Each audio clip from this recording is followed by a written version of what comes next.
Hi, this is William Forsythe, and you're listening to the Dave and Creech Show.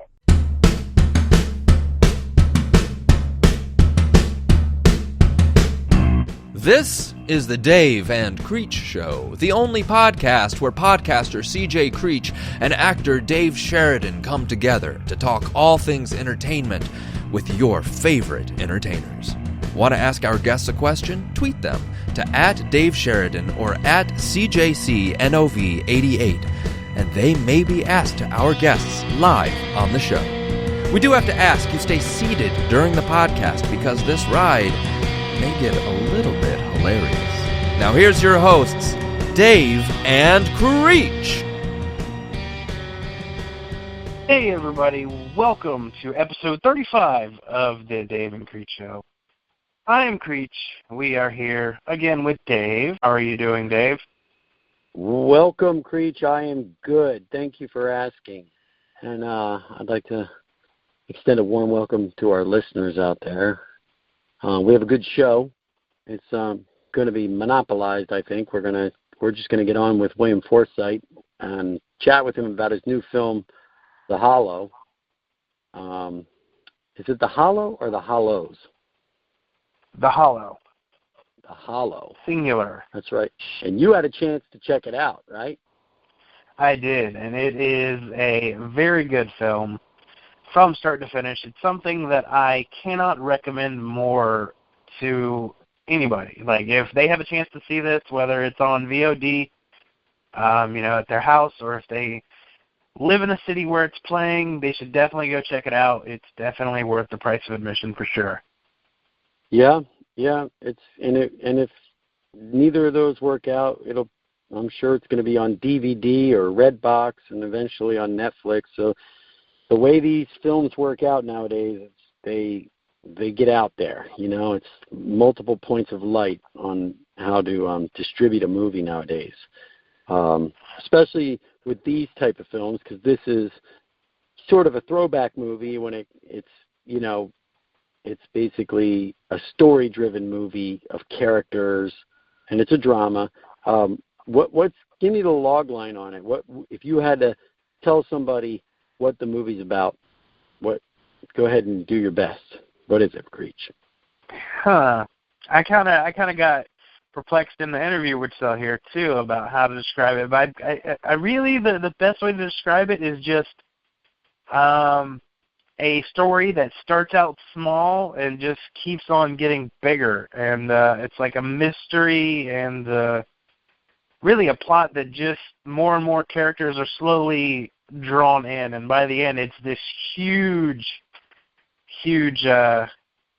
conspiracy and events that really ties everybody together. But it's impressive how they're able to balance it all, especially starting so small and then bringing in more, not losing any of the other characters on the way there. It's impressive. And is the guy that wrote it, is he the director as well? Is it one of these Yes. writer-director type of, and who is that exactly? Miles Doliak. Sorry in advance. I know he's going to be listening in on this podcast, so sorry if I've butchered your last name. Miles Doliak. Yes, but he did a tremendous job on the film, and which William says as well. I look forward to checking it out. I have not seen the film yet. I'm actually going to go look for a theater where it might be playing and try to check it out. I like to go see movies in the theater, and I like to see films that, I'm sure this is a very limited release, so definitely look it up and see if you're one of the lucky ones that's playing in your area. But it's hard to get movies in the theater, so this is already sort of a win for Miles and Bill and all the other actors and people that worked on the film to have this thing screened in a movie theater when so much of the theaters are now just monopolized with giant studio, popcorn-esque action fairs or big franchise movies or remakes, or children's books that everyone knows by just saying the title, like Jungle Book or whatever it is. And, the studios don't want to work too hard to market movies. They want to have things that are already have a pre-market built in. So I like when exactly. somebody writes. Go ahead. Sorry, what were you saying? No, I just like I like watching films that are by filmmakers that had an idea, an original idea, wrote it, went through all the rigmarole of finding the financing, going and making the movie, shooting it, and then editing it and delivering it, and then getting that thing in the movie theaters. It's such a hard process. So definitely looking forward to supporting it and seeing what it's all about.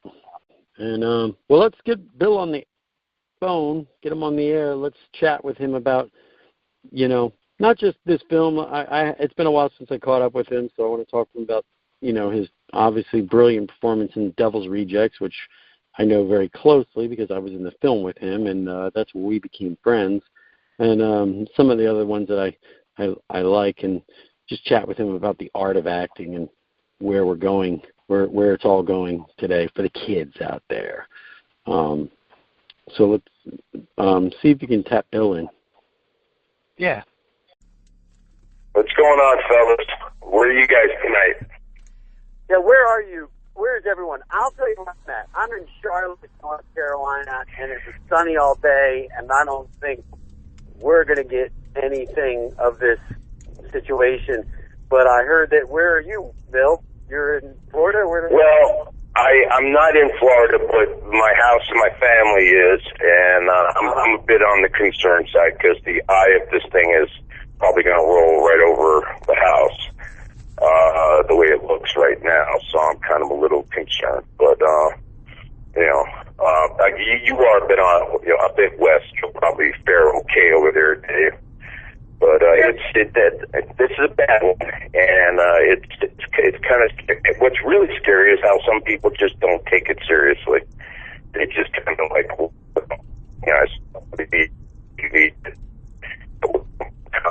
just laugh and enjoying themselves on the beach, talking about how all their buddies back home are all thinking they're crazy, but they're not. They've been through a couple blizzards in their lives, and they know it was great.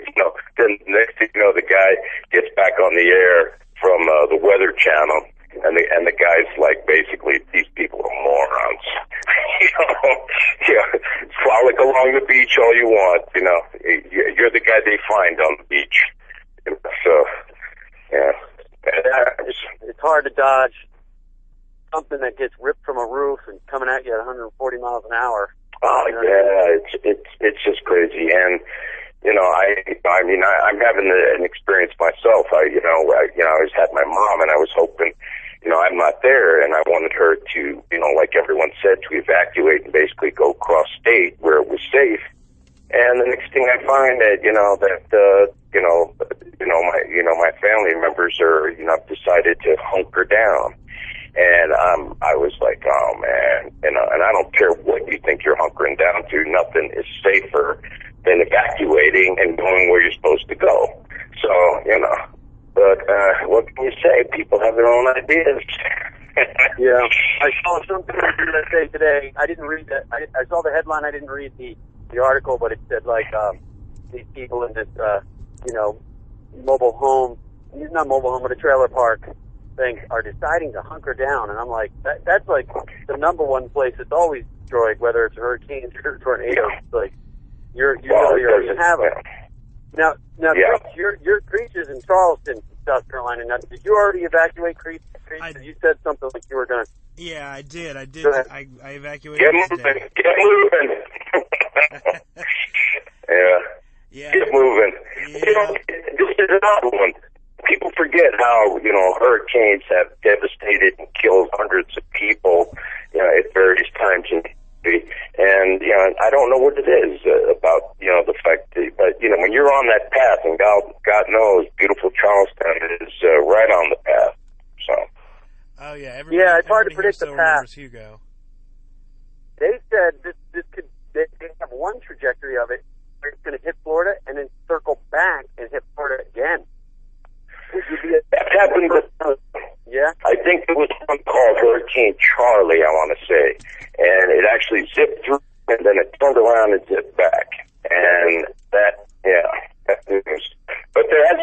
one this big that's threatening, and I want to say, I think somebody said it was 1898, a hurricane of this capacity threatening to hit shore like this in Florida.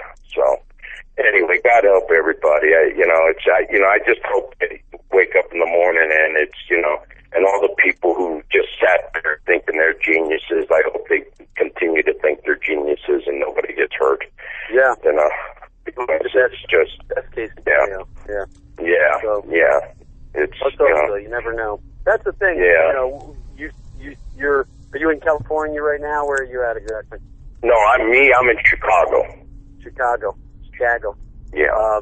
The thing is, but you've lived in, Los Angeles, you lived in California, and earthquakes are a different beast. Obviously, the one thing about earthquakes is, you don't really have any warning of the big one. You're living there going, okay, the big one, you already punched your ticket, going, hey, that big one could hit.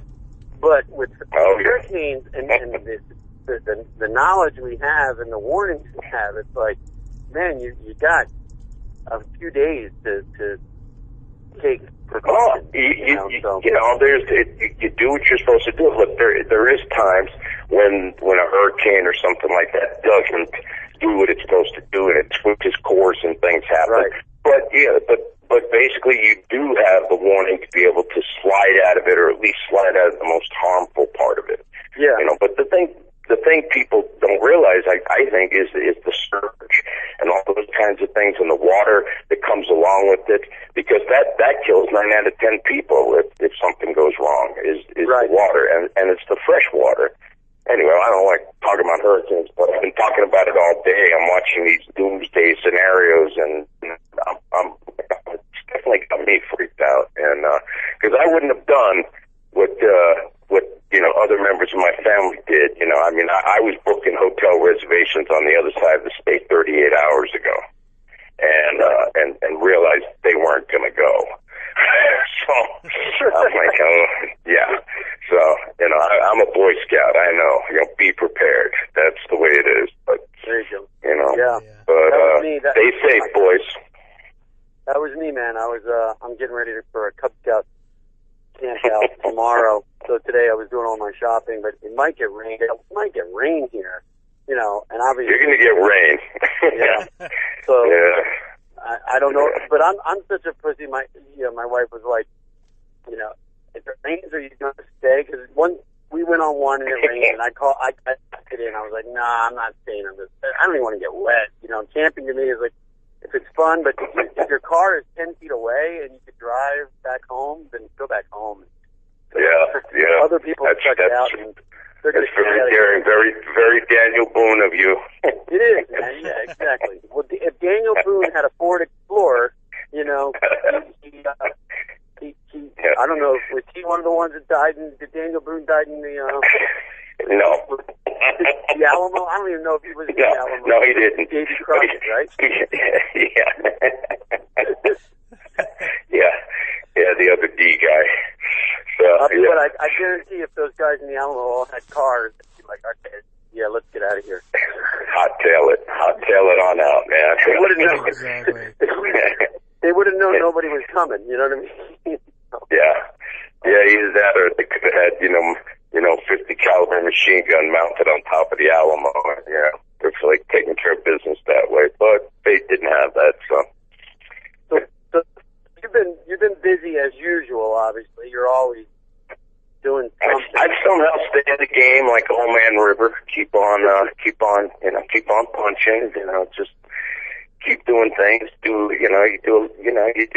do a lot of garbage, it seems, and every once in a while something shines through, and every once in a while something is really nice. So, but that's the nature of what we do. Yep, and there's a new film coming out. Is it already out, or is it coming out with the? It's coming out this week, I believe. The Hollow. I've been slightly out of it, but I think it's due out this week, maybe tomorrow. Yeah. Creech, now Creech, you were given a screener, right? Yes. Did you get a chance to watch it? I did, and I thought it was. What's the name of the film, Creech? It was The Hollow, and it was. The Hollow, and who else is in it? Who else is in it? William Sadler. I remember him. Okay, he's from Die Hard, right? Yeah. And there's actually, honestly, a lot of people I hadn't Great seen. actor. Yeah, and there's a lot of people I hadn't seen before, but I feel like, after the performances that are in this film, that their names are definitely going to get out there. It's a fantastic film. Look, Hollywood these days does all these big, huge pop culture films, and they're just not stories about people. What I loved about The Hollow is, it's this dirty little story that takes place in this town in the middle of Mississippi, and it's all these people leading their twisted little lives, and nobody's perfect, nobody's all that bad, and somehow all these things happen, and it's a story where you get into what goes on with the people, and that's, to me, is it's missing in big film, except for an occasional one. And it's still kind of what excites me. Like often doing summer stock when you do a movie like this. It still has some excitement to it. People really try. Creech, without giving any spoilers away, what's the premise of the movie? Well, it's kind of it's in a way hard to explain, but it's basically it starts off with these two cops that may be a little bit outside of the law, but it starts with just them, and then as the film goes, it gets wider and wider, and more characters are starting to intertwine, and there's this whole town-wide secret, so to speak, that they find out, and it's one of those that, like, even though it's 2 hours, it doesn't feel like it's 2 hours, and you're like, you wish it could be even longer, because it just, everything is like William was saying, it's just so, like, I feel like I've met some of these people before, like, in Charleston, like, it's very real, and it's not over the top outlandish as most movies are nowadays. Yeah. Well, where did you shoot the film? In Hattiesburg, Mississippi. Okay. Yeah. And basically it's I put on about 25 pounds eating po' boys, and did you put the weight on during the film? No, you just go down there, and I'm like, I'll have a po' boy. Maybe I'll even have a po' boy and a half. No, we had a great time. We had a great time shooting the film down there. You know what? The director, his family, I just really got into, Miles Doliak he's a wonderful cat, a wonderful director. His whole family were involved, and I went down. Even one night they threw a party for everybody, and I just loved this party. I just loved the way it was. People got up and sang, and it was just this piece of entertainment. And it's just so old school. And I just love that. And it gave me a great feeling. It gave me a feeling like I'm part of a family, for a short time there. And that's nice. You don't get that anymore. You don't get enough of it anyway. Yeah. What's your role in the film? Well, I played this dude who runs, he's the old timer who runs the town. He's got a good sense of humor. He's funny. He's a, just a regular guy, it appears, but I mean, he has this town by the balls, and he's the powerful man in town. And when the scandal pops up, he finds himself stepping out of his box to protect his family, and that's how he oversteps himself and gets in trouble. I don't want to give any plot away, but it's, he runs the town. He's that guy. Right. And there's basically, so I'm getting the gist of it now, that these, the law guys are outsiders basically coming down to investigate something, and they step into a weave of, hey, this is sort of circling on itself to protect itself. you know, and it's whatever sort of dark secret that it might have, type of thing. Yeah, it's a town full of dark secrets and full of all kinds of things going on, and the outsiders make their way in and begin to expose what is going on in the town. And that's sort of the basic, the basic line premise of how it begins. Got it. It's very similar to, there was a film, one of my favorite films of all time, and I might get the title wrong because I know it's Black Rock. I think it's called Bad Day at Black Rock. Are you familiar with this film with Spencer Tracy? Yeah. I love that film where he goes and in this town, and I think like Ernest Borgnine is in it. It's a great cast. Yeah, Pete. He knows the hell out of Pete Borgnine. Yeah, I remember that. I think it was after Ernest had the big, he already shot the Marty movie, but I don't think he won his Academy Award yet, and so it was sort of like, when I'm watching it, and I'm like, man, Ernest doesn't have that big of a role in it.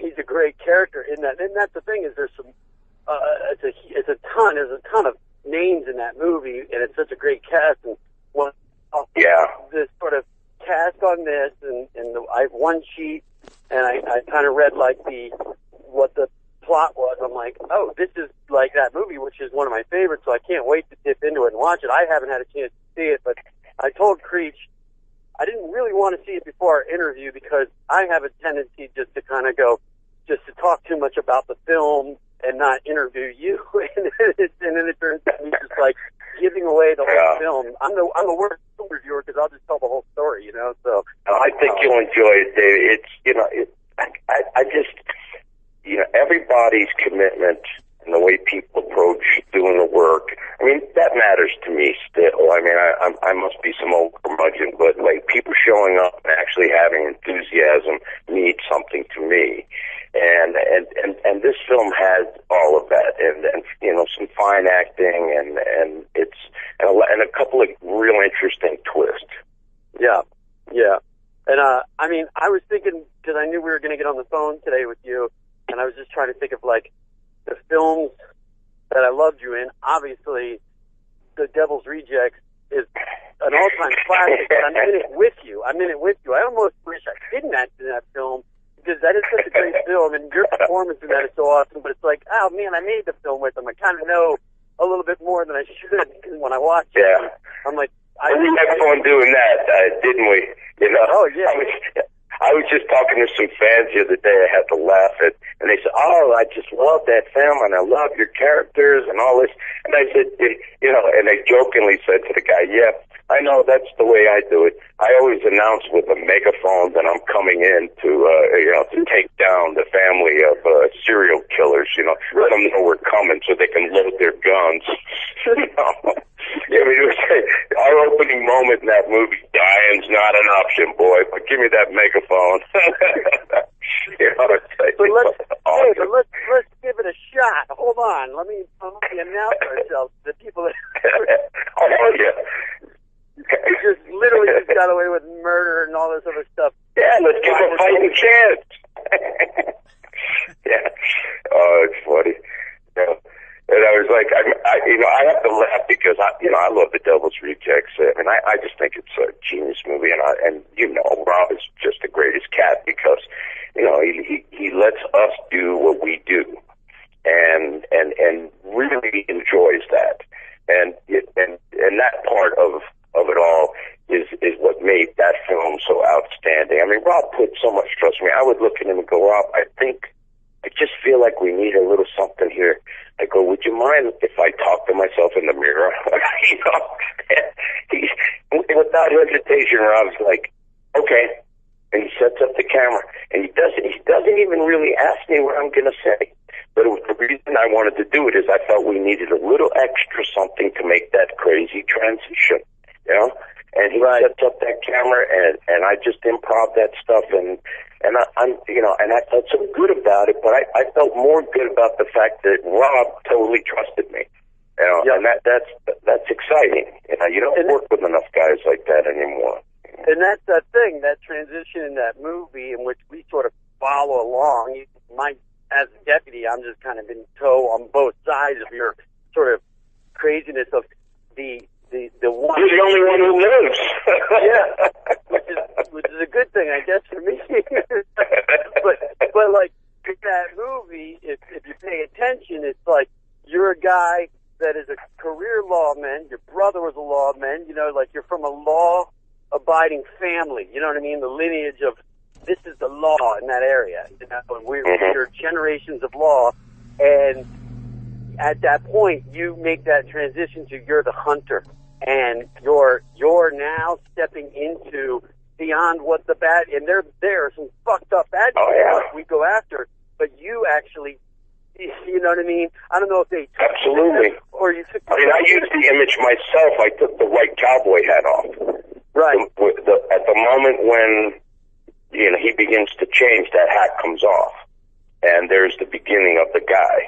And it's I mean, to me, that's part of the genius of the film. Is how that happens. Of course, in my movie, they'd still be hanging on a hook somewhere. I mean, why is such a big character and he goes out like a wishbone? And it was pretty tragic ending. The one time I went to see the movie in a movie theater, I have to admit, I was sitting there. And I was already dead and whatever. And there's the big scene where you're fighting it out with, with the family and it's Free Bird and there they are going down like heroes. And I'm like, and I'm disgusted, I mean, he's part Wydell. I'm disgusted just looking at it.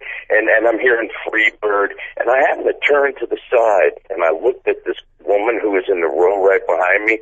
And she had a tear coming out of her eye, for them. And I literally stood up in the theater and I went, what the hell is wrong with you? Like that. You people are some sick mother. And I literally got up and walked out the door of the theater, just a little tear coming out of her eye. And the last thing I screamed as I was exiting the theater was, Free Bird my ass! Yeah. It's like, yeah.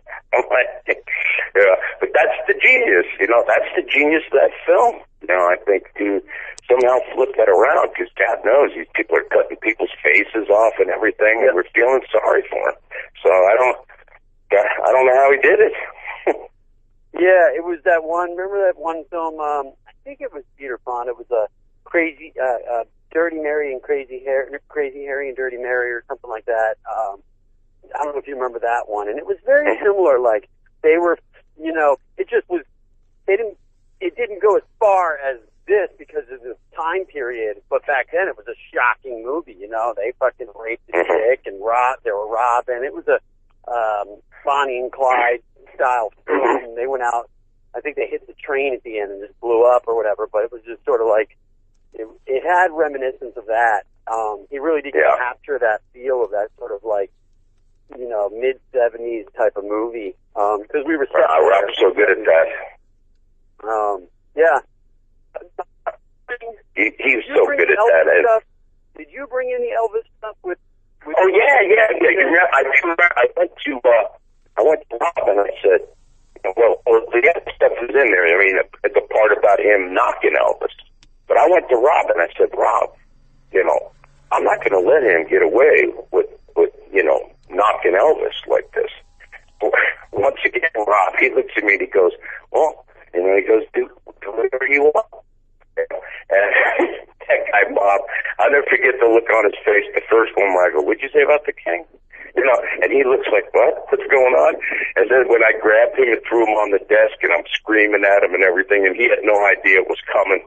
That's, I have two favorite scenes in the movie. That's one of them. I love that scene because I just love his reaction. I love the thing. And then the one take where I screamed, F Groucho. And and it's that one I love. And the other scene I love, that I really love is because this is the only scene in the movie where the sheriff was like he would be if there wasn't revenge, if all these horrible things hadn't happened. It was the one scene where you see what he's like as a person. And that was the scene with Steve Railsback.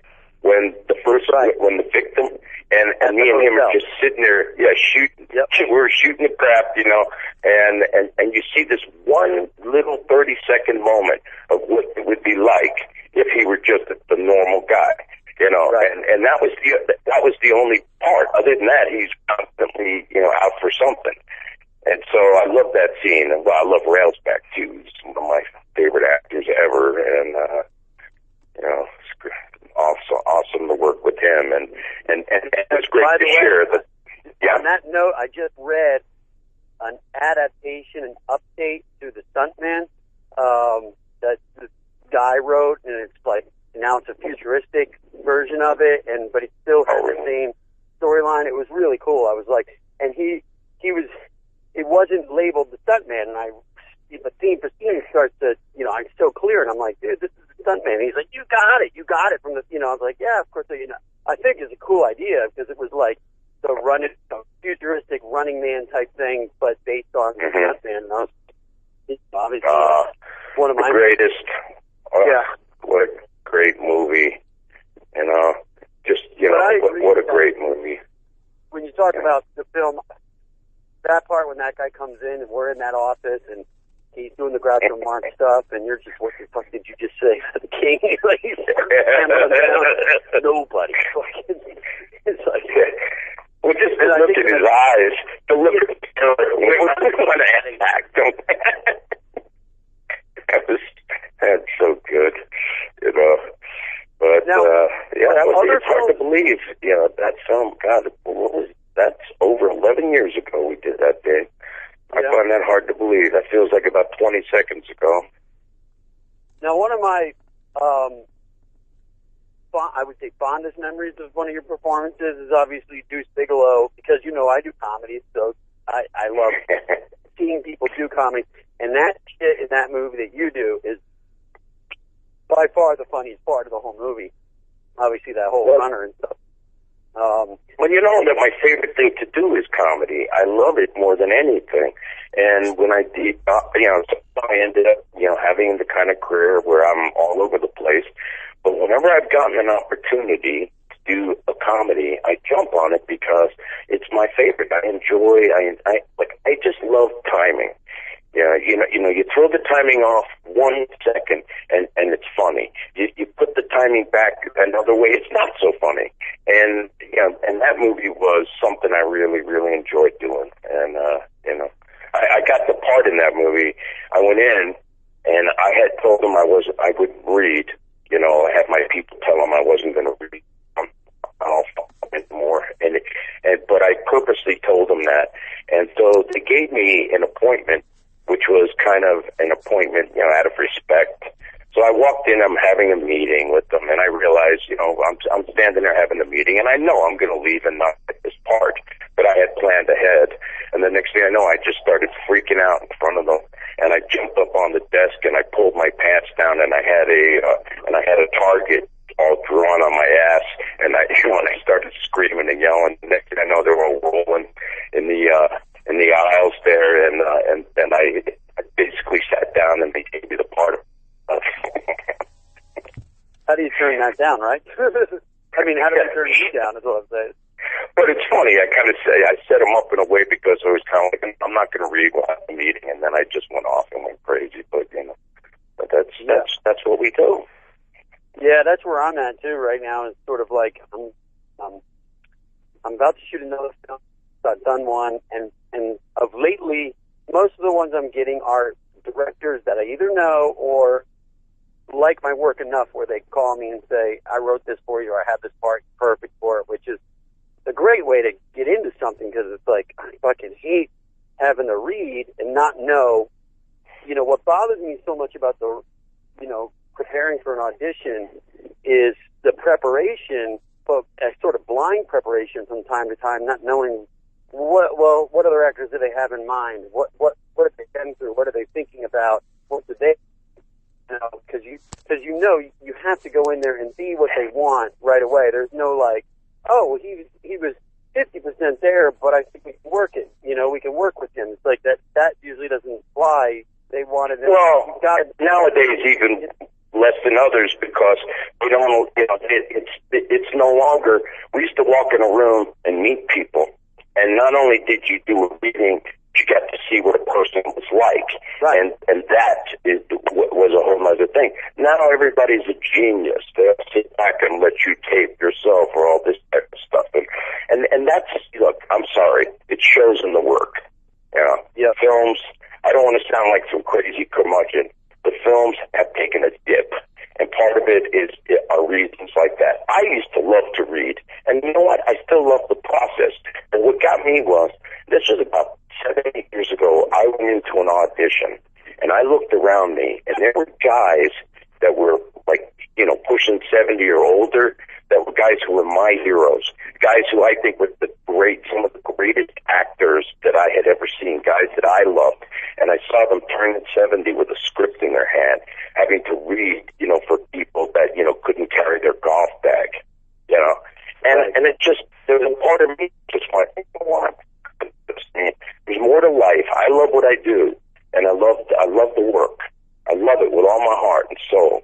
But there's more to life than Hollywood gratification.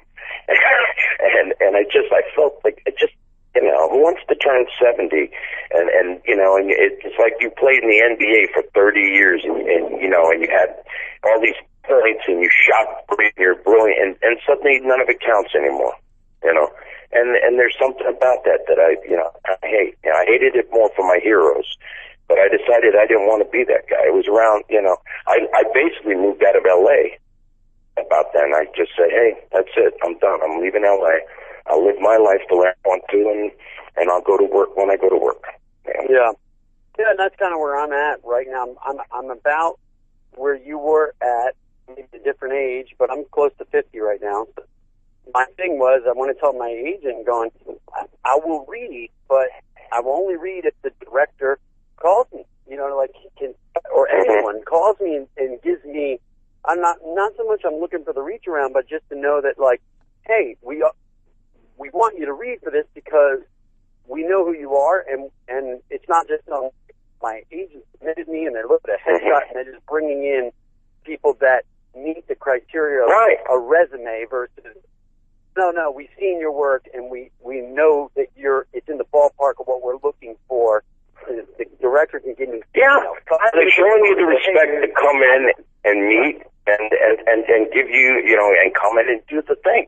But that's what, you know, that's what slowly but surely has been beaten out of the game. And I agree with you. I have no problem coming in. I mean, that's exciting. We used to love that. We go in the door, we're going to work with the director and all this. But now it's not that. Now they want you to take out a cell phone and take a bad copy of what you would do. I'm sorry, there isn't an audition tape that exists, you know, that is 10% of the performance that I'm going to give in the movie. And it just feels, you know, that part of it just feels, you know, crazy and wrong, you know, and you know, it takes the fun out of it. And, you know, and I guess, I don't know, maybe a lot of people these days just don't feel comfortable sitting in a room and dealing with the talent, but I would never make a movie without meeting every single person, you know. Yeah, exactly. Yeah, I just saw Mel Brooks they just had a live screening of Frankenstein, and it streamed to, I don't know how many theaters, but it was live in the sense that Mel Brooks introduced it, and he talked about it at a Fox theater in Los Angeles, and then everyone in the theater got to watch him, you know, live streaming, introduce the film, talk about the making of the film, how it came about, blah, blah, blah, Gene Wilder, and then they played the film. I didn't hear about it until afterwards. I read about it, so I was like, I would have loved to go to a theater somewhere and check that out. But the one quote that got me in that was, he's like, I didn't direct a single actor in this film because I cast it so perfectly. You know what I mean? Like, meaning, like, that's the genius of great directing. You know? Yeah, absolutely. Yeah. And that was very similar to Rob too, on a certain absolutely sense of when we did that movie. You know, Rob got to focus on the camera shots he wanted, on making his film, and he sort of was, you know, as much as he could be, if it was going right, he was pretty hands off on the acting side. It was just sort of like, great, you guys go to it, you know, put the scene together. So. Because if you recall, you know, you could catch Rob. I mean, if you did something that was funny, I mean, you'd suddenly hear a outburst of laughter, and, you know, and normally it would be a crew person, you know, for that, but it would be Rob. Right. He would just bust up laughing, and you could catch him. So I mean, look, I love the process of what we do. I love the camaraderie and everything, and every chance I get, I love to have that be a part of it. But nowadays, I mean, I get the feeling some people think they're just above everything. Or someone said to me something. It was 2 years ago. I was like, "Come on, let's rehearse. Let's go over the script." And he goes, "I don't rehearse." He goes, "I'm a natural. I'm like a natural. A natural what?" I said, what are you talking about? I said, "What you mean we're just going to meet and just get together and start talking?" I was like, "Where I come from, that's brown water." I said, who do you think you are, James Dean? I said, "Do you know how many thousands of hours it took James Dean to be James Dean? And you just want to show up and think you're going to be it?" And I told him, I said, "You're nothing but a lazy son of a, I said, "You're trying to pass yourself off as a genius." And that's what I'm seeing more and more of. When I meet actors, young actors, that do the work right and work hard, I literally get up and go over and hug them. I'm just like, I can't believe it, man. And I let them know. But I don't hand up those hugs enough. I'll tell you what, like, I just got done a film. It was 3 weeks of all-night shoot.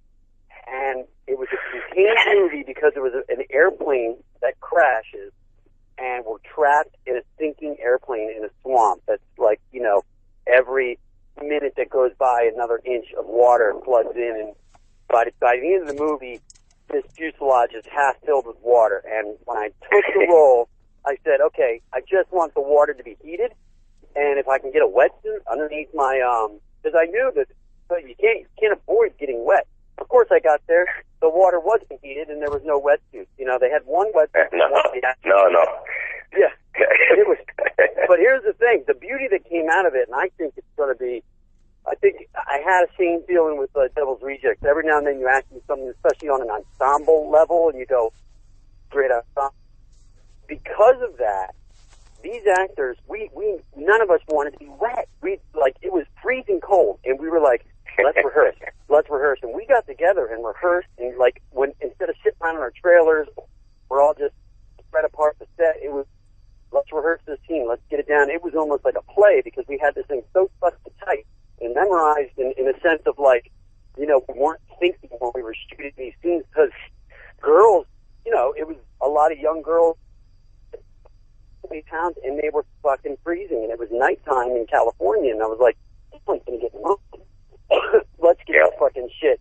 There was no fucking around, basically, because of that situation, and therefore we ended up with some amazing scenes that were just caught on the masters. You know what I mean? It was just like the director was like, I don't even need to go in, dude. We had a roaming camera, and we hit the spots, and there was a couple shots we got, which was just like, that's what happens when you spend that kind of time and preparation. For whatever reason, you are all over material until the material is part of you. That's when the magic happens. That's when really interesting things happen, and things go, imperfect things happen, which make for, what we would call the genius moment. And it's there, but now I show up for film sometimes, and I look, and I'm like, we're shooting? I said, the scene doesn't even work yet. I mean, do you mind if we just, no, I like, I've worked with a few genius directors, too, recently, that, the type of guys that don't believe in, no, nothing, let's just see what happens, and I'm like, dude, I've been fortunate. I got to work with some of the great directors in history, and people that just taught me so much, and it's brilliant to have had that moment. But I show up now with some people, and I'm like, come on, guys, we got to work. We got to make this work, make this happen. And they look at me like they don't even understand what I'm talking about. Maybe they don't. Right. Yeah. I one film in particular I can never get out of my head. And honestly, it's not the best film in the world for film, but you steal the movie, in my opinion. And I always wanted to. I was like, man, I would just like to watch this character on its own, just like blowing it out of water. But it was the substitute with Tom Berenger, and fucking, I don't remember the name of your character, but you just steamroll that movie. I mean, you're supposed to what be was good funny guy, was, but I don't know. I'll tell you a funny backdrop. I was doing, at the time, I had picked out this art film that I wanted to do. Right. And I had gotten into pretty good shape to do it and everything. And this was the film I wanted to do, which was paying me zero money. And suddenly, out of the blue, I got the call on the substitute, and I believe I went in there and shot my entire part in under a week. And that's what I got there, and the next thing I know, they were going, here, like, we got to put these glasses on you. You're looking a little too much like Tom. Right. And they put the glasses on me, and it's funny because I love Tom. He's always been one of my favorite actors, and after working with him, he became one of my favorite people. And I actually made Tom laugh so hard. When I was like younger, I used to go to the firing range, and one of the things I tried to do, and I eventually got to the point that I could successfully do it, was I would take two pistols, and I learned how to shoot from the hip, and I would aim at the targets. And with two pistols, and I could hit two targets as I was going. So we went to the range one day, and everybody was shooting, and Tom, he looked over at me, and I had the two pistols by my side, and I was firing them, and not like Hopalong Cassidy, where it's one at a time. I'm firing them both at the same time. Boom. Boom, boom. Tom laughed so hard, I think he almost blew a snot bubble. But, we had a lot of fun on that picture. But, I wasn't there very long. I was in and out. Yeah, no, I mean, and I felt like your character was underserved in that thing, although it was, perfect for what it was, because I knew what your position was in the film, serving, in terms of one of his crew guys or whatever, his team, the A-team, so to speak. But it was like, at the same time, I'm like, fuck, like, I want to see that guy more, because that was just an awesome performance. So, now I know a little bit more about the glasses, because it was like, that actually, personally, that odd thing about those glasses is what made that character even crazier. You know what I mean? It was I know. It was, and had a good laugh, and that was like one of the coolest things. And I worked with Tom on another film as well, and I always keep thinking one day I want to make a movie with all my favorite guys. I just feel like all the best actors. It seems that our business has changed so much that the guys who are the best actors don't seem to work as much as they should, and the guys that I think couldn't act their way out of a sack of shit with a shovel, steam shovel, seem to work every minute. And these fantasies about about my favorite actors all getting together and making a great picture.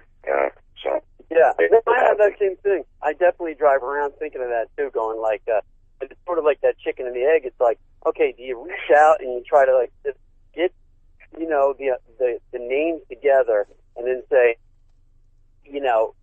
this is the plot, but I'm going to write it based on everybody, so that way it's just a thing, and that way it's sort of like you're almost backing into the film knowing the actors that you want, so. Yeah.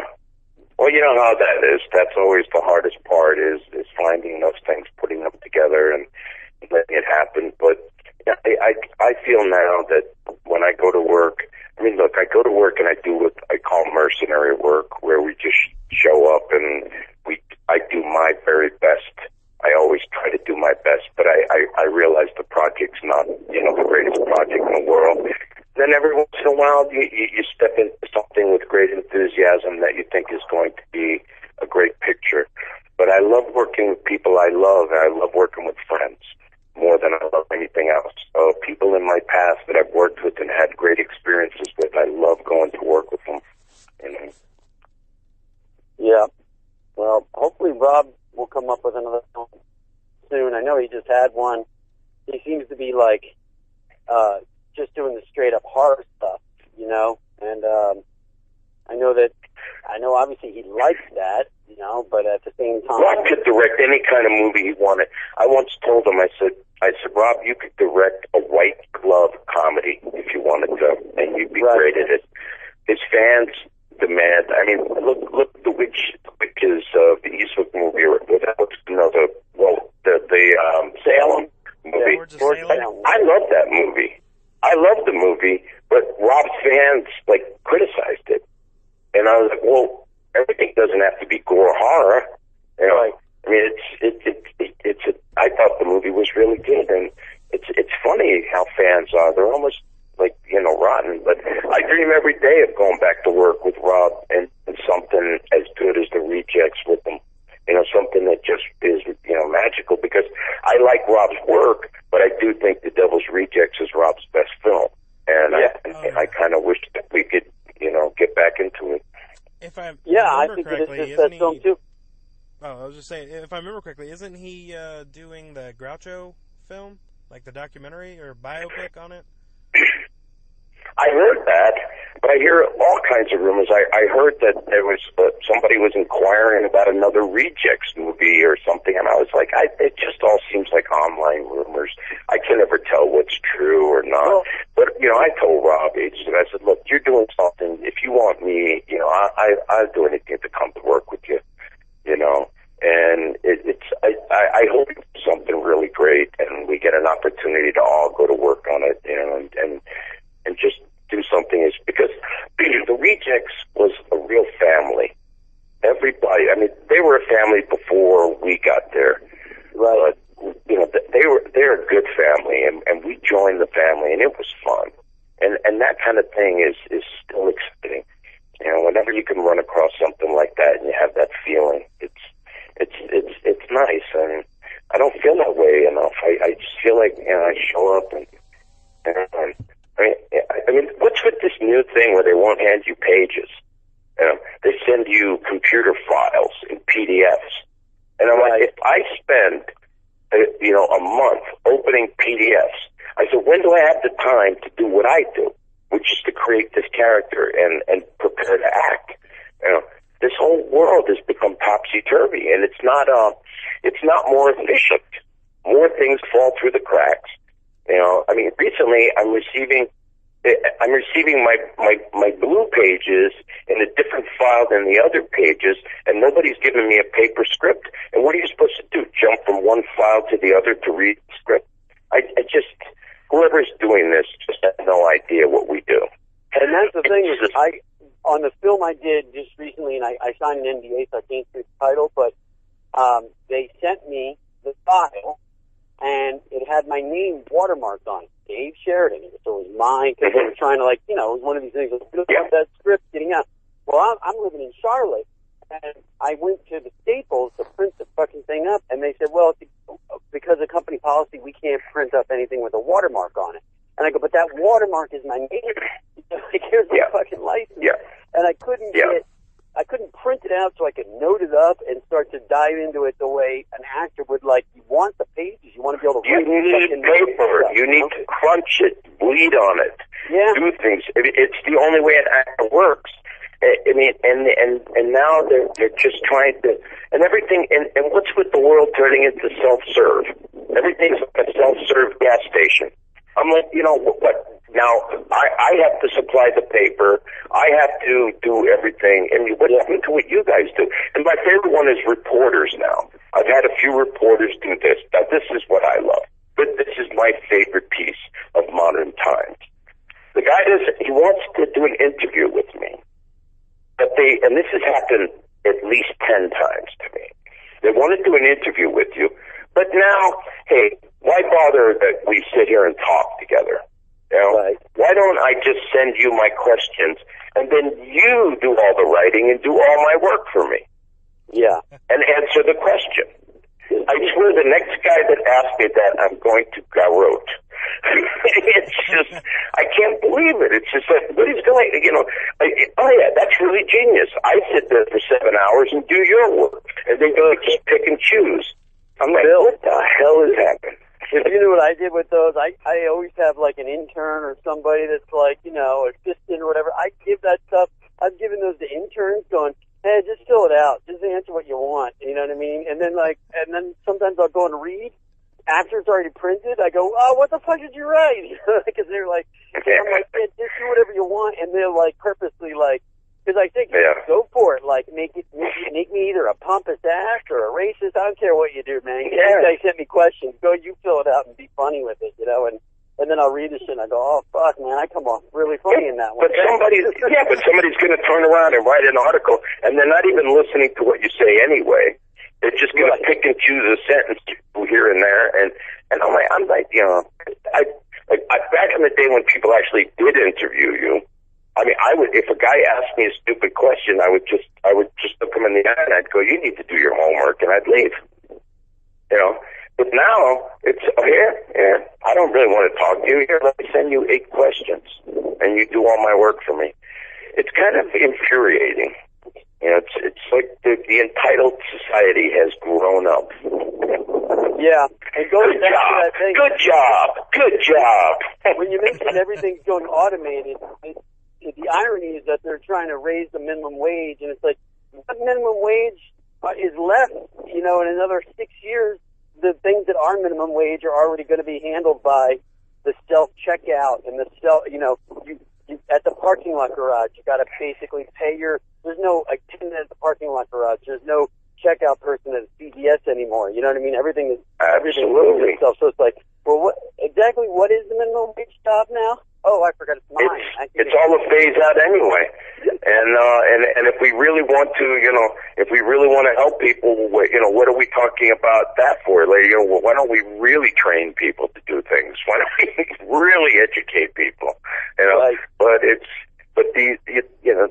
It's just crazy. But the shortcut, like I do the thing, you know, a few years ago, I was talking to some young actors and I'm trying to be honest. I'm going, listen, it's not easy.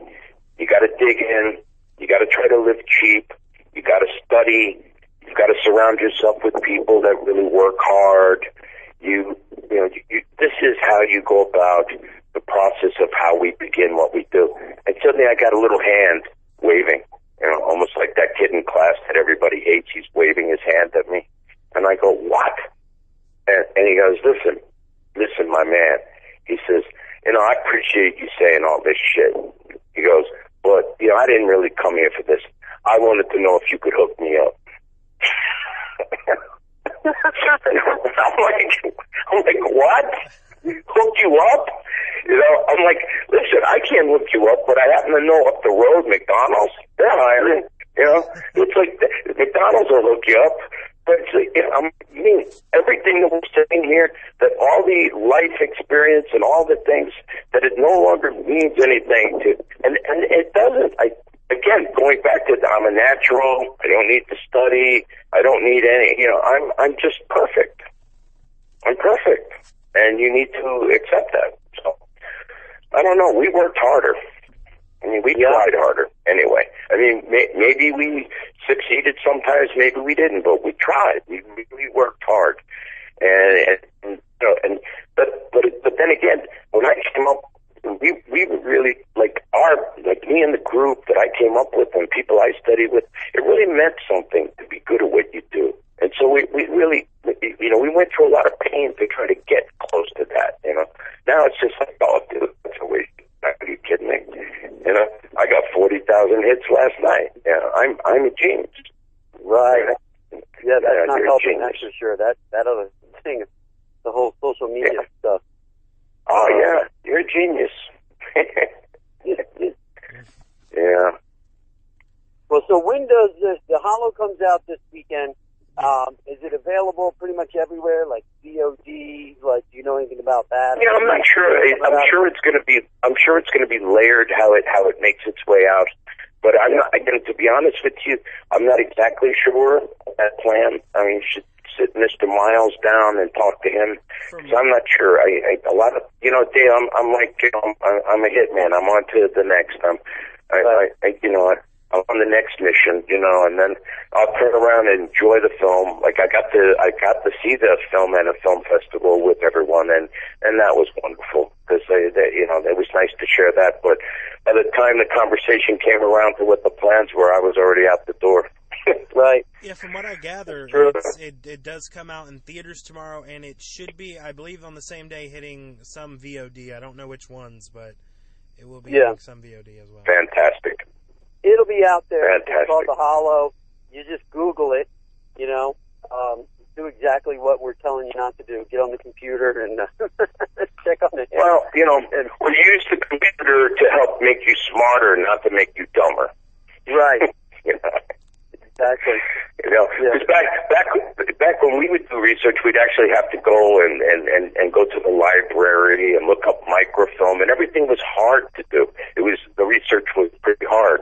Now everything is out there at your fingertips, and nobody, I mean, it's like, look, if suddenly a hurricane or suddenly something happens and the world gets thrown off its axis for a minute, you'll have all these people out there wishing they had Googled how to make a fire.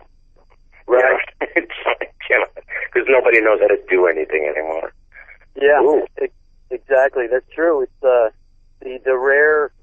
rare breed. And I know one guy, and he, everyone looks at him like he's the kook, but he's the one dude when they pull that plug, he's the one guy that is kind of a master of a jackass of all things, you know what I mean? Master of none, but I kind of look at him going like, I want to know where you're at when this plug gets out, because you're the guy that knows how to fucking actually fix a real engine, you know what I mean? Actually knows how to start a fire, actually knows how to do this stuff. Because honestly, I don't know how to do half that shit either, but I want to make sure I know a guy that does, you know what I mean? Yeah. And then I know another guy that's always helpful. That's always helpful. It's funny, since I was a scout, I knew how to survive in the forest. I know how to build the fires. I know how to go do whatever I needed to. But I don't know how to do anything in a house, how to fix a house. And my soon-to-be ex-wife said to me, we would be better off trying to survive in the woods than we would in this house. And I was like, yeah, that's probably true with me. So, right. Oh my God, I'm sitting here looking at the Weather Channel here, and the hurricane appears to have veered to the right a little. I hope so. My goodness, that would be good. Well, no matter what, there's parts of the storm that will touch Florida. I can't miss it because it's so big, but hopefully it's the big part that doesn't hit it, you know what I mean? Anything can happen. I never hear about Bermuda. Have you been to Bermuda? I've been to Bermuda a couple times. It's a beautiful island. It's like it's not quite in the middle of the Atlantic, but it's a weird place because it's actually more northern than people think. I think it's right off of Carolina there. If you just kind of I think it's right across. But it's warm. You know what I mean? Like every time I've gone there, even in the middle of the winter, it's fucking you wearing shorts, and it's like, well, how is this place warm? First of all, and then how can you never hear about that thing just being bombarded by crazy storms? It must be like in a place because it's really Atlantis, and it's suffered enough. Exactly. And if you go there and see the shorts that they're wearing, with the socks pulled up, they wear what's called Bermuda shorts. Dave, my friend, we need to we need to work together again. So let's put that in our banks and make that happen. Yes, I'm out there. I'm always trying to get my own shit going on. You're on my list of first round draft picks. If I do one of my fucking things going, sometimes give a call. Yeah. Give a call and let's do something exciting. And no, I'm just starting in this industry. I hope to work with you both as well. That would be pretty awesome. Okay. Well, you're working now. You're working on recording. At least you saw the Hollow. Somebody had to describe it. Yeah, I've got one film to my name right now, but slowly starting out. Good. You got to start, and starting is and always get started right, and and I don't know. I mean, if there's a message that we're put out there, and my message to the world is always try your hardest. Yeah. Well, Creech, you're 28 too, right? So it's just, man, it's that's around the time where I actually started to give a shit and actually get moving, because I definitely had my early 20s where I was, you should party. You should party, man. I hope people in their 20s do party. I think there's so many kids nowadays that just want to, join the workforce and do what they're doing, but they're not doing it the right way in the first place, like you're saying, Bill. And so it's sort of like, well, what are you getting, So there were a lot of imperfect geniuses in the world. Some of the greatest people since the beginning of time were imperfect and had a little fun along the way. Yeah. You can, sometimes it goes hand in hand, hard work and play. So yeah. The only rule is no matter what you do, you will always take it on time and you always do your best. That's what counts, Yeah. Yes, Well, I mean, I'll take this with all his imperfections any day. So. Right. Exactly. So, well, all right, man. Well, again, the movie's The Hollow. It's out this weekend. Google it to find out how you can see it. It's in theaters, VOD, eventually Redbox, eventually everything ends up at Netflix eventually, right? So, this film you will come across this film out there, our listeners, and William Forsythe is in the film, William Sadler, and just a bevy of great performances. So I look forward to seeing how it does. And well, God bless, boys. God bless, and stay safe. Yes, all right? You too, man. And thoughts go out to your family and your mother and stuff in Florida, and hopefully, like you said, there'll be a lot of geniuses that decided not to do anything. And I hope so. I hope so. I want to be proven to be a warrior. All right. All right, boys. All the best. All Yep. right. Anytime, Dave. Cheerio.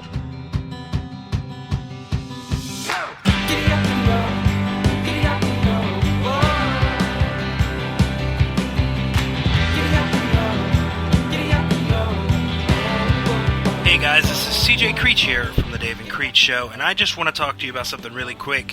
What you're listening to in the background is the song Go from Jordan Woods Robinson. Now, Jordan Woods Robinson plays Eric on The Walking Dead and is about to be in the new season of Nashville, but he has got his first and now obviously newest album coming out this month called Anthem. Anthem is phenomenal. I've gotten a chance to listen to it, and it's beyond comprehension how amazing this CD is, especially for a first CD. It creates an indie folk rock vibe similar to Mumford & Sons, Lumineers, and Arcade Fire, and is an album filled with emotional vocals, pulsing guitars, rock violins, and even a bit of electric cello.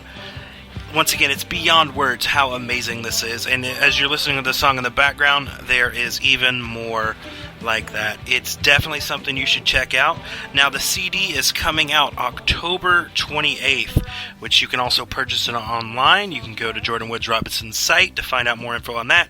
But if you happen to be in Atlanta, October 28th, there is an official CD release party going down where he will be performing his songs from this album live. There's even a couple of special guests from The Walking Dead that's going to be there, so you should definitely go and check that out. Once again, this is Jordan Woods Robinson. Check out his newest and first complete album, Anthem. It is a must listen.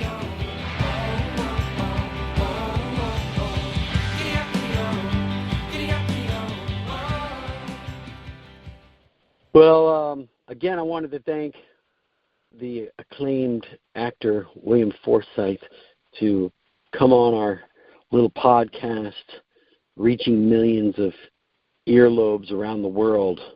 And if you haven't already heard, the movie's called The Hollow, and it's out on VOD.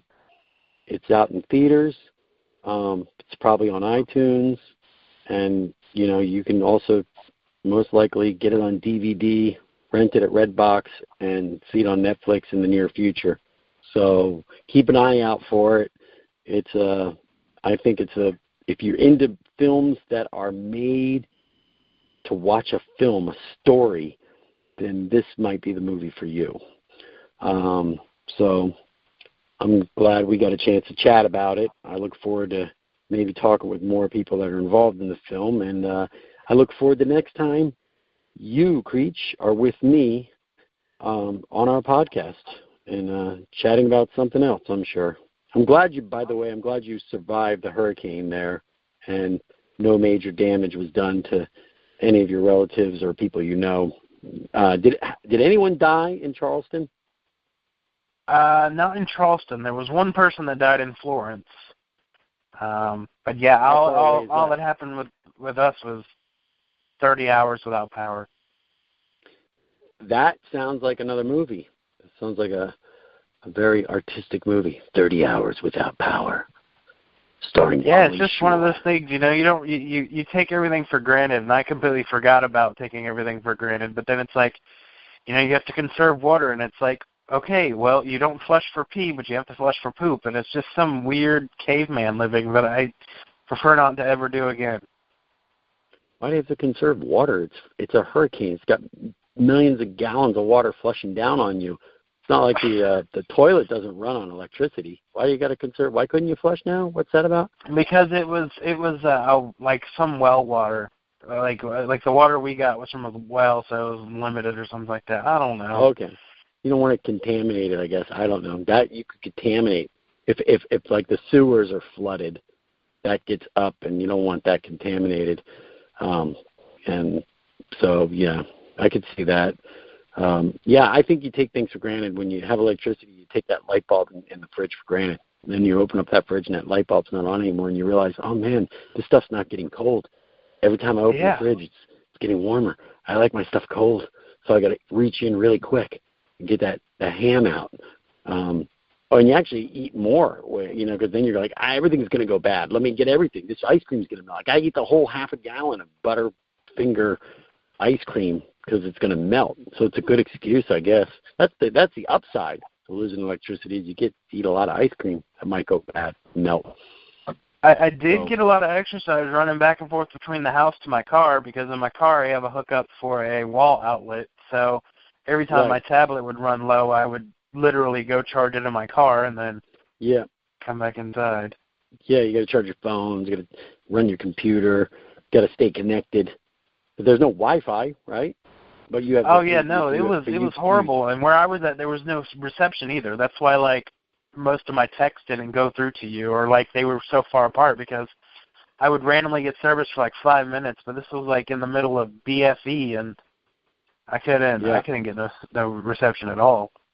It makes me actually feel bad that I don't pay attention to any of your texts ever. So I didn't even notice that the texts were coming in at all anyway. Oh, geez, some days I get around to checking it. I'm like, I'm gonna look at my texts, see if anybody texts. I'm the worst with that stuff. My phone buzzes and beeps, and I'm like, maybe tomorrow I'll look at the phone. I don't feel like it today. Well, all right, man. Let's see you next week. Chat you next week, actually. Thank you again, everyone, for listening. This has been another episode of the Dave and Creech Show. Until next week, or the next time, stay dry, stay cool, stay warm, stay humble. Shut up and sit down.